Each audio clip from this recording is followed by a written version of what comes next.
ఆయన ఏం బాగు చేస్తారంటే మనలో ఉన్నటువంటి అవిశ్వాసము. ఏ విశ్వాసం? అవిశ్వాసాన్ని దేవుడు బాగు చేస్తాడు. రెండవదిగా గమనిస్తూ ఉంటే, గుండె చెదరినటువంటి వారిని నేను బాగు చేయువాడను, వారి గాయములను కట్టువాడను. ఒక రోజున ఒక ఫోన్ కాల్ వచ్చింది. 2:30 అప్పుడు. వాళ్ళు ఎవరో నాకు తెలియదు, యూట్యూబ్లో చూశారంట నా నెంబరు. ఫోన్ చేశారు.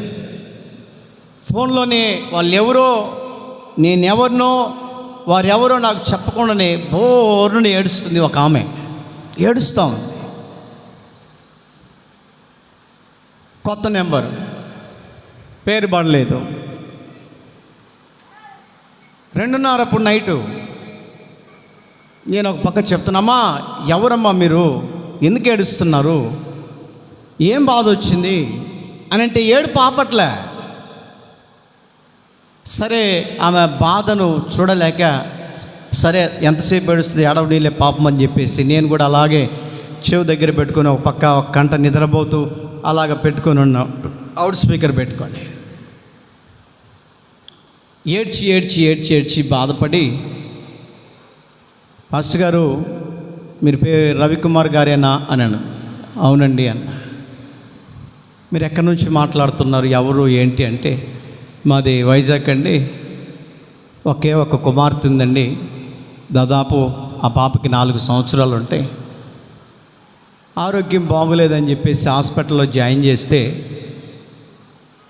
డాక్టర్లు స్కానింగ్ తీసి చెప్పారంట, మీ పాపకు హోల్ ఉంది, ఇమీడియట్లుగా ఆపరేషన్ చేయకపోతే ఇదే అనారోగ్యంతో ఇంటికి తీసుకుని వెళ్ళాల్సి వస్తుంది, గ్యారంటీ చెప్పలేం అని చెప్పేసి డాక్టర్ గారు చెప్పారంట. ఆ బిడ్డను అలాగా పడుకోబెట్టి బెడ్ మీద ఈమె ఆ దుఃఖం అంతా ఓరవలేక బాధపడుతూ కన్నీళ్ళు కారుస్తూ సెల్ ఓపెన్ చేసి ఇలా ఇలా ఇలా చూస్తూ ఉంటే, ముందుకు వెనక్కి చూస్తూ ఉంటే, ఏమండి నా వాక్యము ఆమెకి అలా తగిలిందంట. ఎమ్మటి ఆన్ చేసింది. యూట్యూబ్లో ఆ వాక్యాన్ని, ఇదిగో మీకు చెప్పిన వాక్యాన్ని నేను దాంట్లో చెప్తా ఉన్నా. గుండె చెదిరిన వాడిని బాగు చేసే దేవుడు, ఆయన స్వస్థపరిచే దేవుడు, ఆయన ఆరోగ్యం ఇచ్చే దేవుడు, ఆయన మీద ఆధారపడండి అని ఆ వాక్యంలో ఏమండి కాస్త ముందుకు ఫార్వర్డ్ చేసుకుంటూ వెళ్తే అలా ఆగిపోయి ఈ వాక్యం ద్వారా ఆమె ఇంటాముందంట. ఇమీడియట్గా వాళ్ళ ఆయన పిలిచి, అయ్యా ఈ వాక్యము ఎవరో మంచిగా చెప్తున్నారు సేవకులు, కాస్త వాళ్ళ నెంబర్ ఏదో తీయవా, కనపడట్లేదు అని అంటే, వాస్తవానికైతే యూట్యూబ్లో పెట్టట్లేదు నెంబరు, ఎందుకంటే కొన్ని అలిగేషన్స్ వస్తూ ఉంటాయి, వ్యతిరేకతలు వస్తుంటాయి. యూట్యూబ్ లోపల ఆ ఐడిలో మా నెంబరు కనపడుతుంది, ఎవరికంటే వాళ్ళకి కనపడదు. వాళ్ళ ఆయన కాస్త చదువుకున్నాడండి, కొద్ది ఆఫీసర్.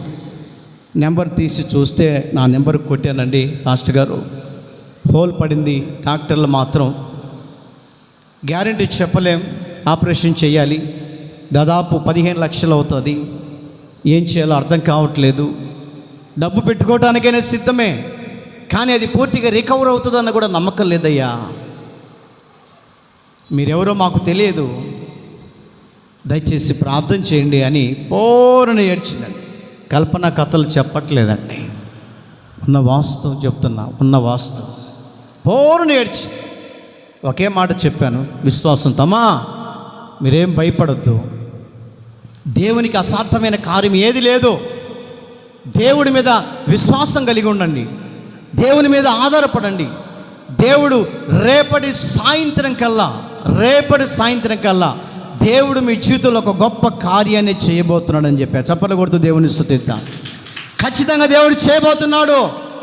నిబ్బరం కలిగి ఉండు, భయమును తీసివేసుకో.